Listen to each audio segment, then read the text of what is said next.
Hello and welcome to our Extended DISC Spring webinar series. Today we're going to be talking about the Extended DISC Reinforcement Report. The second report that we're introducing today is called the Behavioral Action Plan, and we're really excited to talk to you about it. We hope that we can squeeze it in into 15 minutes. There is a handout that you can download directly during this webinar, and we'll be talking about that chart in the webinar itself. You don't have to, but you can. My name is Christina, and I'm the training director here at Extended DISC, and joining me today is my colleague, my wonderful colleague, Amy. She's a senior trainer here at Extended DISC. Hello, Christina. Happy spring. Happy spring to you. And we will be recording this, and we will post it on our YouTube Extended DISC website after, as well as for live questions, we won't be taking them. Please put them in the questions section and we will follow up with you after the training. So Amy, get us started. Yeah, Christina. So one of the most common questions we're asked oftentimes is, how can I keep DISC alive? You know, they come to my training. How do I make sure they actually practice and have time and know how to apply what they have learned? Well, you know, what we're talking about today is one way to do that. So they are the reinforcement reports, of which we have quite a variety of reinforcement reports, and each one is essentially a workbook. And it's a way for your clients to revisit their DISC profile, their DISC information that hopefully they're already familiar with, and focus on an area that they can put into action. So with these reinforcement reports then, Christina, is this another questionnaire or something in addition that participants need to do? As always, we say it, one of the things that we try to do is to make your life as a coach and for your clients as simple as possible. We wear a lot of hats already. So it is one questionnaire. It's the same questionnaire that your clients took when they generated their standard individual report when they went through your training. So there's no additional questionnaire that they need to take. You can just go back and reorder these reinforcement reports. That's convenient. So let me ask you then, what's a good time frame? Like thinking about after they've come into my session, when should I introduce this type of reinforcement report to them? I think one of the great things about the reinforcement reports are their flexibility. Obviously, they're very focused. That's the other aspect, but there's no set time frame. You know, we usually say maybe wait 2 to 4 weeks out after your training and then go in and order a report to be sent directly to your clients. You don't have to review it. You just select the reinforcement report you want. You can determine how many reinforcement reports you want to do. You can choose one, you can choose all of them, and you can kind of set your own time guideline because you're going to know your client better than anyone else. That sounds great. So getting started, I just go in and walk through the instructions to pull those reports? Just like you order any of our other extended DISC reports, there are very simple instructions that go with them, and if you have any questions or you need kind of just a quick walkthrough or you need the instructions themselves, just reach out and contact us. Great. So you had mentioned that today we're talking about the Behavioral Action Plan Reinforcement Report. So I've heard of an action plan, but what's a behavioral action plan? Well, you can see here on the slide that the definition of how we describe a behavioral action plan is that it is a planned series of conscious adjustments to your natural style. And then, as you know, in the Extended DISC report, we describe your natural style, or we identify it as Profile 2. And understanding or planning these series of steps leads you to hopefully achieving your goals. Without goals, you know, and I'm getting a little preachy now, but without goals, we tend to lack direction in our efforts. And we need this baseline because we don't often know whether we've succeeded or not, or how much farther we are from our goal or to our goal. So as you heard me say, these reinforcement reports are essentially, they're workbooks. You got to roll up your sleeves and you got to apply what you learn from your DISC reports. But what's great about the behavioral action plan is it guides you through the process, looking back on the behaviors that you need to modify and what you need to practice, or the particular behavioral change you need to practice over time. The one thing we say about the behavioral action plan is it is very detailed. It takes you through each step, so it's very clear, but it's not a set of rigid rules and regulations. You need to really think about it as a dynamic workbook that you go back, you review, and you update often. As you achieve your goals, or as your roles and situations change, you may need to edit your goals. That sounds like it would be a very useful and helpful and applicable tool. So can you walk us through what that behavioral action plan looks like? Yes. So again, I'm going to go into probably more detail. It might overwhelm your head, but don't worry about it, because again, the action plan itself will take you through these steps specifically. But here is the overview of the behavior action plan. So we first start with writing down your goals. So a lot of us already have goals in mind. We've already identified goals. Some of us haven't given it much thought. So this is an opportunity for you to write down all the goals that you have. And once we've written down our goals, then we need to start to categorize them and break them down. And the first step is to identify which of your goals are your skill-based goals, or we call them your non-behavioral goals. They are important. However, for the sake of DISC, as you know, DISC focuses on behaviors. We're only going to zero in on your behavioral goals. The next step, once you've identified and sorted out your behavioral goals, is to now prioritize them. Which are the goals that you've identified as behavioral are high priority goals, meaning that if you were to focus on them right now, they would have the most positive impact on your life. Or if you don't focus on them, they would have the biggest negative impact on them. So these are the ones we want you to focus on first.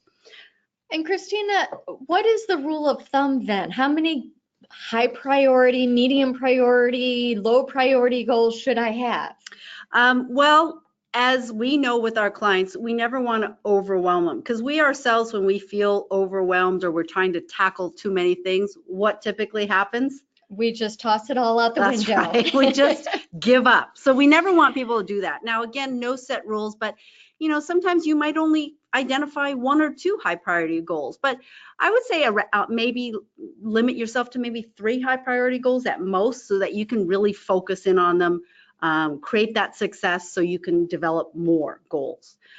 We do have you address, medium priority goals. Again, not something that you want to focus on right away, but if you tackle your high priority goals or things change, you can look at your medium priority goals. Your low priority goals are kind of on the side table. These are things you don't really need to focus on right now. So once we have now narrowed it further down into your high priority behavioral goals, we need to categorize them based on the potential behavioral adjustments that are needed to accomplish these goals. So the 3 categories I have here are your overall goals. These are adjustments that you need to make overall in your behavior. So for example, if you're an I style, maybe you're deciding I need to practice listening more actively, and I need to do it by talking less, not only in my work role, but in my personal role as well. I think that would definitely help me achieve my goals. The second one is what we call a specific or situational adjustment. So these are behavioral adjustments, obviously for specific situations. Again, the example would be that, let's say you're an S style and your goal is to close more sales. And you may need to be more assertive just for those brief moments when during a sales call, you need to close that sale. The last one is the key player or individual. These are behavioral adjustments that are targeted towards a specific individual. So another example would be your goal is maybe you want to communicate better with your boss. So you need to specifically identify what adjustments you need to make targeted to your boss. So obviously what we are trying to get to is what types of behavior modifications are needed. So once we know what category, now what we're going to do is we're going to think about the DISC learning that we went through the training with, and we're going to actually create our action plan. And oftentimes, because these are behavioral modifications, these adjustments we make are really, if we think about them in terms of the DISC styles, which DISC styles do I need to emphasize, or which DISC styles do I need to downplay? So if you're that S style that I gave you the example of that wants to close the deal by being more assertive and decisive, probably in your case, you would want to emphasize your D style more and downplay your S style. So that's an example of how we would do that. And what's great about this behavior action plan is everything that I've talked about in this overview, there are sections built into the report that guide you step by step through this process. And I think, Christina, just in listening through the overview of it, the most challenging part is just this last piece that you talked about, right? How do we identify those specific behavioral modifications? Because this is really where that DISC training comes into action. And what's nice is built into the behavioral action plan are some of those reminders of the individual at a glance, how people perceive them, how they perceive their communication style, their decision making, what motivates them, what types of situations they might avoid.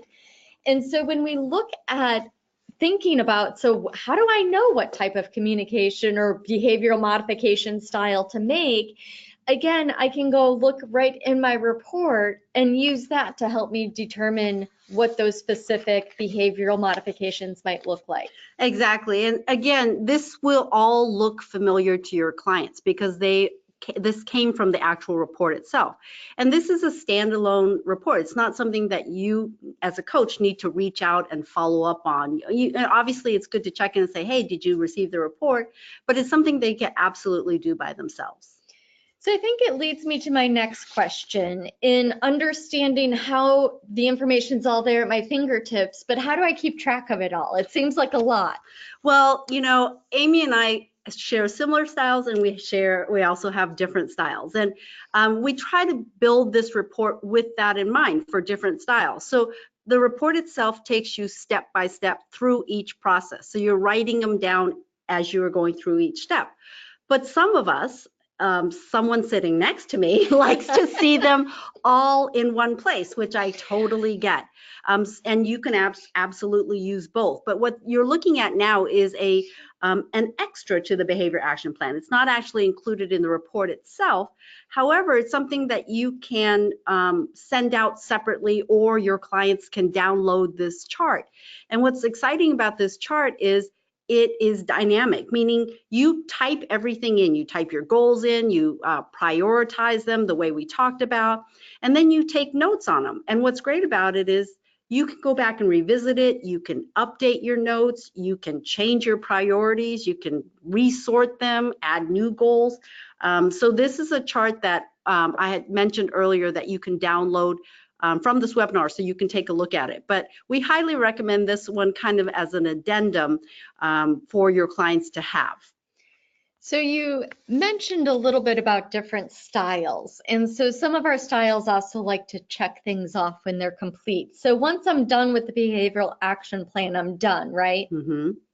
No, as much as we'd like to, but it's all good. It's all good. So next steps, of course, we need to reevaluate our goals. And that's what we're talking about. That's why that behavior action plan chart is so powerful. You can go back in there, you can add new ones, you can remove completed ones.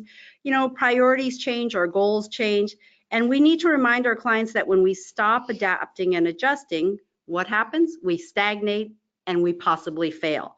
The other thing is it allows us to recognize and celebrate the positive impact that the hard work we put into our behavioral adjustments have.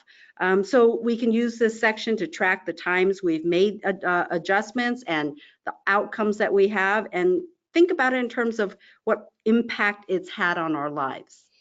And I think the important thing to always remember with any of our extended disc reports is it's all about being comfortable with who you are. It gives us information to help us embrace who we are just as we are. And so when we create behavioral action plans, they're small adjustments. They're not changing who we are, but it's embracing and understanding our true selves so that we can become more successful. Well, thank you. Thanks for joining us today. We do have a upcoming webinar next Wednesday. It will be May 15th, and we'll be explaining those shaded areas on the diamond of the reports. A lot of you probably may know it. Some of you would like to learn more about it. So please join us next Wednesday for that webinar. Thank you everyone for joining us today. And if you're interested in getting a copy of the report or any of our upcoming webinars, you can contact us at info@extendeddisc.org, or please check our website extendeddisc.org. Have a great day, everyone.